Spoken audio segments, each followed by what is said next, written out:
Hello friends, Radhe Radhe, Hare Krishna. Welcome back to my channel. तो friends, आज हम बात करेंगे तुलसी विवाह के विषय में। तो हिंदू धर्म में तुलसी विवाह का दिन विशेष महत्व रखता है। इस दिन तुलसी जी का विवाह भगवान शालिग्राम जी के साथ संपन्न कराया जाता है। हर साल कार्तिक मास में के शुक्ल पक्ष की द्वादशी तिथि को तुलसी विवाह का पर्व मनाया जाता है।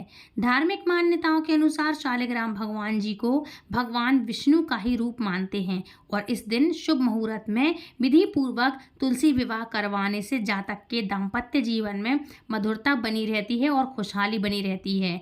वहीं कुंवारी कन्याओं या फिर लड़कों को मनचाहा जीवन साथी भी प्राप्त होता है। तो आपको बताते हैं कि इस साल तुलसी विवाह की सही तिथि क्या है, पूजा का शुभ मुहूर्त क्या रहेगा और तुलसी विवाह की आसान विधि क्या है।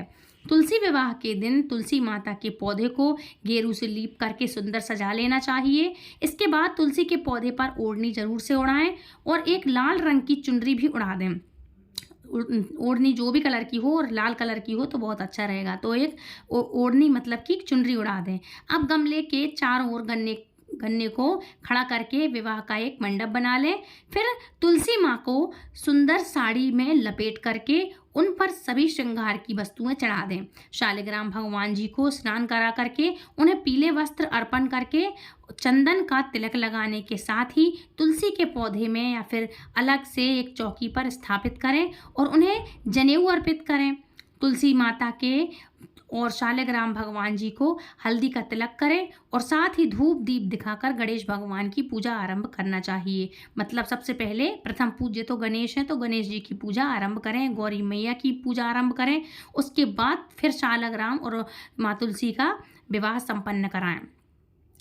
इसके बाद भगवान की पूजा आरंभ करने के साथ ही विवाह की प्रक्रिया संपन्न करनी चाहिए। इसके बाद तुलसी जी और शालिग्राम भगवान जी के फेरे भी करवाना चाहिए और फेरे करवाने के बाद तुलसी माता को कुछ भी उपहार वस्तुएं अर्पित जरूर से करें और आपकी सामर्थ्य हो उतना वैसा ही आप करें। और उसके बाद आप जिस तरह से एक दुल्हन की विदाई करते हैं उसी तरह से आप विदाई भी करें माँ तुलसी की। साथ में भजन कीर्तन सारी रात बढ़िया से जागरण करें और विवाह के गीत भी गाएं। तुलसी जी को विदा करते समय उन्हें आप कुछ दक्षिणा भी भेंट में ज़रूर से दें और उनके बाद तुलसी के पौधे को आसपास के मंदिर में आप चाहें तो रखवा सकते हैं और नहीं तो तुलसी जी का दान मतलब देना चाहें आप, यदि अलग गमले में रख कर रहे हैं तो आप चाहें तो दे सकते हैं और यदि नहीं करना चाहते तो फिर आप घर पे ही रख सकते हैं। लेकिन जो लोग तुलसी के पौधे का दान नहीं करना चाहते हैं वो ना करें और जो करते हैं तो बहुत ही अच्छा है, क्योंकि माँ तुलसी की विदाई तो हमें करनी होती है। तो तुलसी के विवाह के बाद अपने घर में उसी तुलसी को रख सकते हैं आप। जिनका विवाह आपने किया है इस तरह आज के दिन तुलसी विवाह संपन्न कराने से कन्यादान के पुण्य की भी प्राप्ति होती है। जीवन में सुख सौभाग्य आता है और जिन लोगों के विवाह में रुकावटें आ रही हैं, काफ़ी अड़चनें आ रही हैं, वो दूर हो जाती हैं और शीघ्र ही विवाह के योग बनने लगते हैं। इस बार 12 नवंबर दिन मंगलवार के दिन कार्तिक मास के शुक्ल पक्ष की देवउठनी एकादशी है और एकादशी का व्रत इसी दिन रखा जाएगा। इस बार तुलसी विवाह 12 नवंबर मंगलवार को शाम को 5:29 से लेकर के 7:53 के बीच किया जाएगा।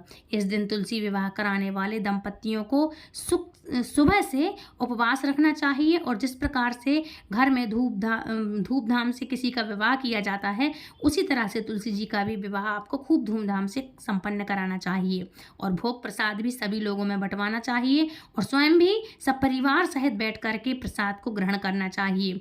इस दिन आप शालिग्राम भगवान जी को तुलसी का पत्ता रखकर ही कोई भोग समर्पित करें, क्योंकि बिना तुलसी के भगवान शालिग्राम कृष्ण हुए, हरि हुए, भगवान राम, ये बिना तुलसी के भोग लेते ही नहीं हैं। चाहे जल हो, चाहे कोई भी खाने पीने की वस्तु हो, आप इस दिन उनको तुलसी अर्पित जरूर करें। एक बार और बता दूं आपको कि तुलसी आपके लिए एकादशी वाले दिन नहीं तोड़ना चाहिए। तुलसी आपको हमेशा 1 दिन पहले 2 दिन पहले तोड़कर रख लेनी चाहिए, क्योंकि 11 जिसको कहते हैं हम एकादशी बोलते हैं और तुलसी विवाह जिस दिन होता है वो खास करके एकादशी का ही दिन होता है। इसलिए एकादशी के दिन पहले उस दिन आपको तुलसी नहीं तोड़नी चाहिए। पूजा कर सकते हैं आप, जल अर्पित नहीं करते हैं, लेकिन आपके लिए तुलसी दल तो नहीं तोड़ना चाहिए। ठीक है, तो इस तरह से आप पहले से तोड़ लें और भगवान श्री हरि नारायण के लिए, भगवान विष्णु के लिए पहले से तुलसी जब आप तोड़ेंगे तो उसके बाद आप उनको उस दिन अर्पण करें और उनके भोग में, जल में, जो भी आप उनको ग्रहण कराने के लिए रखेंगे, उनको भोग लगाएंगे तो उसमें आप तुलसी पत्ता अवश्य से डालें, तुलसी की मंजरी डालें। तुलसी की मंजरी चढ़ाते हैं भगवान शालिग्राम पर। और यदि आपके घर में शालिग्राम भगवान नहीं हैं तो फिर आप उनको लेकर के आएँ, और यदि आप नहीं ले आ पा रहे हैं तो फिर भगवान नारायण की प्रतिमा हो या फोटो है तो आप उसके साथ भगवान तुलसी माँ की आप शादी करा सकते हैं, उस दिन तुलसी विवाह संपन्न करा सकते हैं, है ना। तो इस तरह से आप कर सकते हैं। जो लोग किसी कारण से देव उत्थान एकादशी को, मतलब देव उठनी एकादशी के दिन तुलसी का विवाह नहीं करा सकते हैं, असमर्थ हैं, या किसी लेडी का पीरियड टाइम आ गया है या कोई है नहीं, तो कोई दिक्कत है या तबीयत ठीक नहीं है या जॉब वगैरह करती हैं, इस टाइम जैसे यदि आज के दिन कोई ना कर पाए इनकी पूजा, आज के दिन तुलसी विवाह ना करा पाए किसी कारण से, तो फिर इसके बाद देव उठनी एकादशी से लेकर कार्तिक पूर्णिमा के दिन तक कभी भी शाम के समय आप तुलसी जी का विवाह करा सकते हैं। अब बात करेंगे तुलसी विवाह के उपरांत माता तुलसी की पौराणिक कथा। तो पौराणिक कथा के अनुसार प्राचीन काल में एक राक्षस था जिसका नाम जलंधर था। वह बहुत ही शक्तिशाली दानव था। उसे हरा पाना हर किसी के बस की बात नहीं थी, बहुत असंभव था उसको हरा पाना। उसके शक्तिशाली होने का कारण था उसकी पत्नी वृंदा। दरअसल उसकी पत्नी बहुत ही पतिव्रता थी, जिसके प्रभाव से जलंधर को कोई भी परास्त नहीं कर पाता था। धीरे धीरे उसके उपद्रव के कारण देवतागण परेशान होने लगे। तब सभी देवतागण मिलकर भगवान विष्णु के पास पहुँचे और उन्हें सारी व्यथा सुनाई।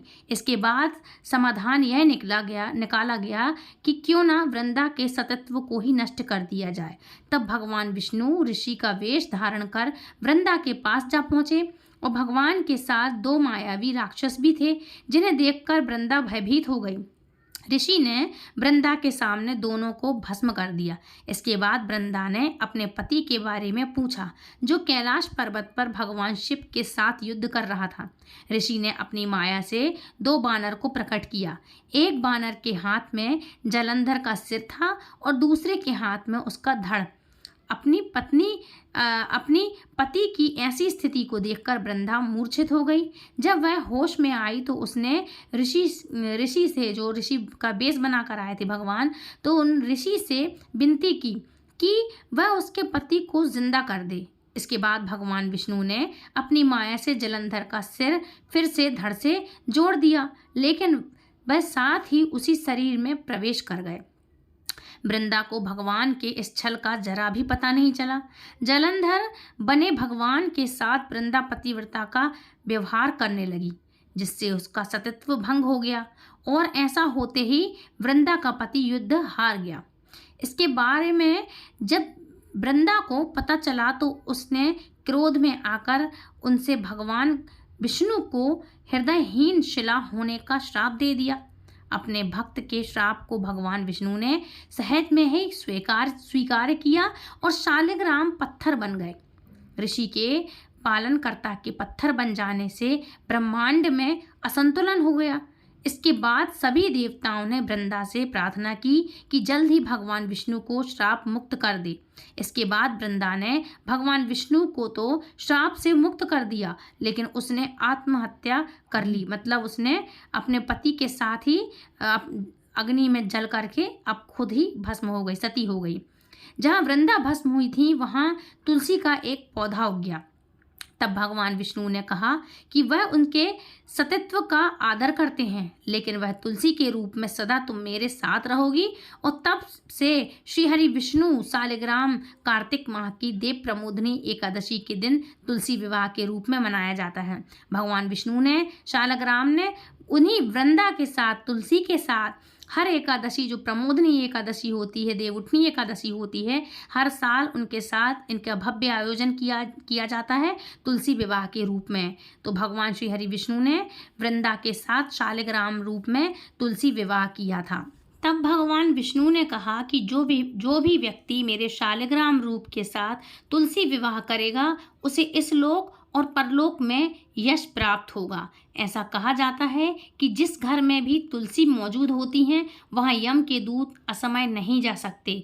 मृत्यु के समय जिनके प्राण मंजरी रहित तुलसी और गंगा जल मुख में डालकर निकलते हैं वह पापों से मुक्त हो जाता है और वैकुंठ धाम को प्राप्त होता है।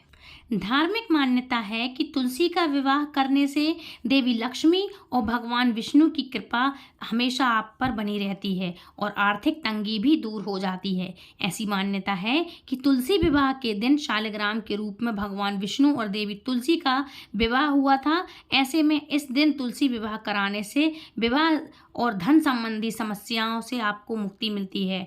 जिनकी शादी नहीं हो रही है या जिसको दिक्कतें आ रही हैं वो भी यदि इस दिन का विवाह में शामिल होते हैं तो उनकी शादी फटाफट से शादी के मुहूर्त बनने लगते हैं और माता लक्ष्मी की कृपा सदैव आप पर बनी रहती है। प्रचलित परंपरा के अनुसार भगवान विष्णु द्वारा वृंदा से अगले जन्म में विवाह करने के आशीर्वाद के अनुसार भगवान विष्णु ने शालिग्राम के रूप में प्रमोदनी एकादशी के दिन तुलसी से विवाह किया था। इस घटना के उपलक्ष्य में ही तुलसी का विवाह समारोह मनाया जाता है।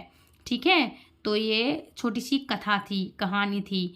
अच्छा, एक बात और कहूँगी कि क्या तुलसी और राधा एक ही हैं? काफ़ी सारे लोगों के अंदर जो क्वेश्चन होते हैं वो मैंने सुने भी हैं। तो देखो, वैकुंठ में सबसे ऊपर का ग्रह गोलोक है, जिसकी स्वामी कौन है? स्वामी है श्री कृष्ण और स्वामिनी है श्री राधा। तो स्वामी जो श्री कृष्ण अपने मूल रूप में है, यहाँ वृंदा देवी निवास करती हैं जो श्रीमती राधा रानी की अंतरंग सहयोगी और उनका विस्तार है। वैकुंठ ग्रहों में उनका आंशिक विस्तार तुलसी देवी हैं और वे सभी उनसे अलग नहीं माने जाते हैं, मतलब वो सब एक ही हैं। अब बात करते हैं, काफ़ी लोग पूछेंगे कि तुलसी को बाहर क्यों रखा जाता है। तो देखो, पौधे में मच्छर भगाने वाले गुण होते हैं तुलसी में। तुलसी एक औषधीय गुणों से भरपूर पौधा होता है जो कीड़ों को दूर रखते हैं और घर में इस पौधे को लगाने से हवा शुद्ध होती है।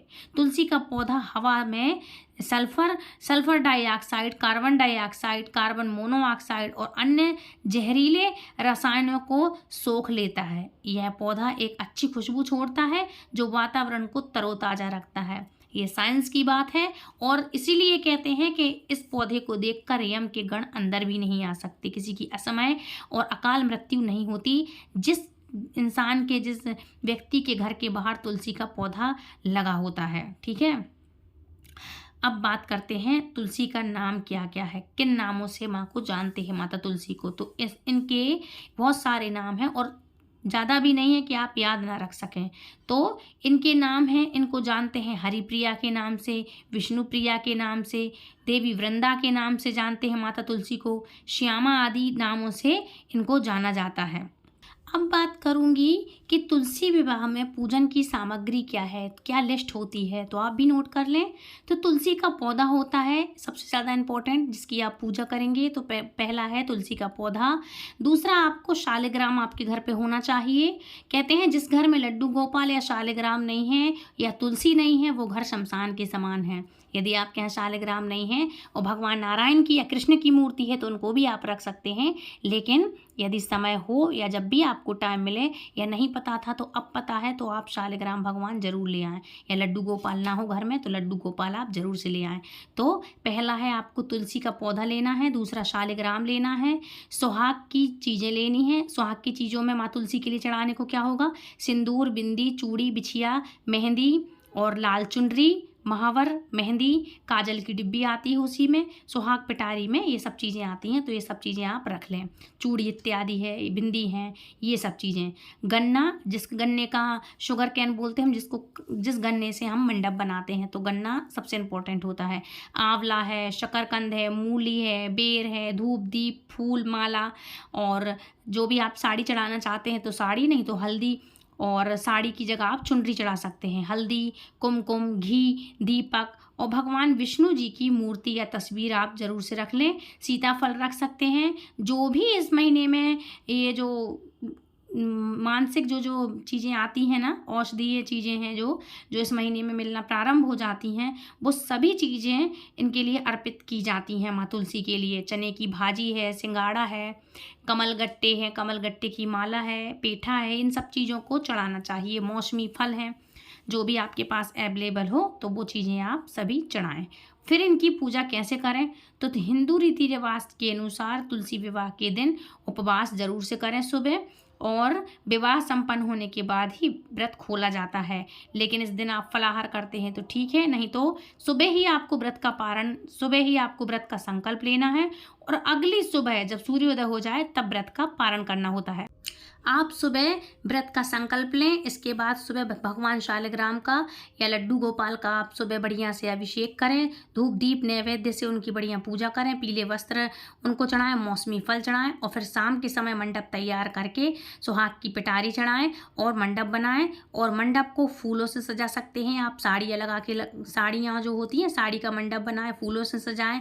फिर तुलसी के पौधे और भगवान विष्णु की प्रतिमा को स्थान दे करके उनके बाद उन्हें फूल माला पहनाई जाती है, और उसके बाद उनकी पूजा आरंभ करें। पूजा करने के बाद फिर उनका विवाह संपन्न कराएं। यदि किसी पंडित से करा रहे हैं आप तो ठीक है, घर में कर रहे हैं तो भी ठीक है, लेकिन ध्यान रखिएगा हर एकादशी का, जैसे मैं आपको बताती हूँ कि यदि आप जाएं तो पवित्र नदी में स्नान कर सकते हैं, नहीं तो आप घर में ही शुद्ध वाटर से आप स्नान करें। और यदि वो क्या कहते हैं, यदि आपके पास शालिग्राम नहीं है तो अभी बहुत टाइम है शालिग्राम पूजा के लिए, तो आप जा कर के ले आ सकते हैं। तो सुबह से आप व्रत का संकल्प जरूर करना, क्योंकि संकल्प के बिना कोई भी व्रत अधूरा माना जाता है, कोई भी व्रत पूरा नहीं होता है। तो सुबह पहले आप संकल्प करेंगे, फिर दूसरे दिन सूर्योदय के बाद फिर आप व्रत का पारण करेंगे। तुलसी विवाह पर कौन कौन सी चीज़ें चढ़ाई जाती हैं, मतलब प्रसाद के रूप में क्या चढ़ाएं, तो तुलसी माँ और भगवान शालिग्राम को पंचामृत का भोग जरूर लगाना चाहिए, क्योंकि ये उनको बहुत ही प्रिय होता है, उनका फेवरेट है। ठीक है, अच्छा अब बात करते हैं कितने बजे करना चाहिए, इनकी पूजा का मुहूर्त क्या है। तो प्रदोष काल सूर्यास्त से 3 घड़ी यानी कि लगभग 2 घंटे 24 मिनट का समय है। प्रदोष काल ये जो होता है ये प्रदोष काल का समय होता है। इस आधार पर तुलसी विवाह का शुभ मुहूर्त 5:29 से लेकर के शाम को 7:53 तक रहेगा। इस समय में आप विधि विधान से माता तुलसी का विवाह शालिग्राम जी से करवा सकते हैं। ठीक है, इस दिन आपको ब्रह्मचर्य व्रत का पालन करना चाहिए। घर में यदि कोई जुआ सट्टा नशा इत्यादि करता है तो ये छोड़ दें। मांस मदिरा लहसुन प्याज इत्यादि का आप सेवन नहीं करेंगे। एक दिन पहले से आपको रात के समय आपको भोजन नहीं करना है। और यदि कोई वृद्ध बुजुर्ग है या कोई प्रेग्नेंट है या किसी की तबीयत ठीक नहीं है, स्वास्थ्य खराब है, तो एक टाइम भोजन कर सकता है, लेकिन बिना लहसुन प्याज का करिएगा, क्योंकि एक टाइम भोजन ही किया जाता है एक दिन पहले और सुबह टाइम, और इसके बाद अन्न खाते हैं तो चावल का इस्तेमाल नहीं करते, चावल नहीं खाना चाहिए। और यदि आप रात में दूसरे टाइम भोजन कर रहे हैं तो आप चावल का उपयोग ना करें, चावल ना खाएं इस दिन। एकादशी के एक दिन पहले आपको चावल नहीं खाना चाहिए, और एकादशी के दिन भी नहीं आपको चावल खाना चाहिए। ठीक है, अब तुलसी माँ को फूल कौन से चढ़ाते हैं, तो देखो भगवान विष्णु और तुलसी माँ को जल्दी प्रसन्न करने के लिए और माँ लक्ष्मी को आवास कराने के लिए तुलसी के पत्ते के अलावा विष्णु को कमल का फूल चढ़ाएं, जूही, कदम्बर, केवड़ा, चमेली, अशोक, मालती है ना, ये सब चीज, चंपा का हो गया, और वैजंती की फूल की माला तो अर्पित करते ही हम। ये चीज़ें हैं ये जो आप चढ़ा सकते हैं। मोलसरी जिसको हम बोलते हैं, मोलसरी का फूल ये भी होता है, तो इसको आप चढ़ा सकते हैं, भगवान को अति प्रिय है। इसमें गुलाब गेंदा शामिल है, ये भी आपको यदि मिल जाए तो आप ये चढ़ा सकते हैं। ठीक है, तो इस तरह से आप फूलों की माला चढ़ाएं, फूल अर्पित करें। और फ्रेंड्स ये थी आज की वीडियो। यदि आपको आज की वीडियो पसंद आई तो प्लीज़ वीडियो को लाइक शेयर कमेंट करें, चैनल सब्सक्राइब करें। कोई भी क्वेश्चन हो तो आप पूछ सकते हैं, और इसी तरह की इंटरेस्टिंग जानकारी अब आपको मैं सुनाऊंगी नेक्स्ट वीडियो में। तो फ्रेंड्स राधे राधे, हरे कृष्णा, हरि बोल।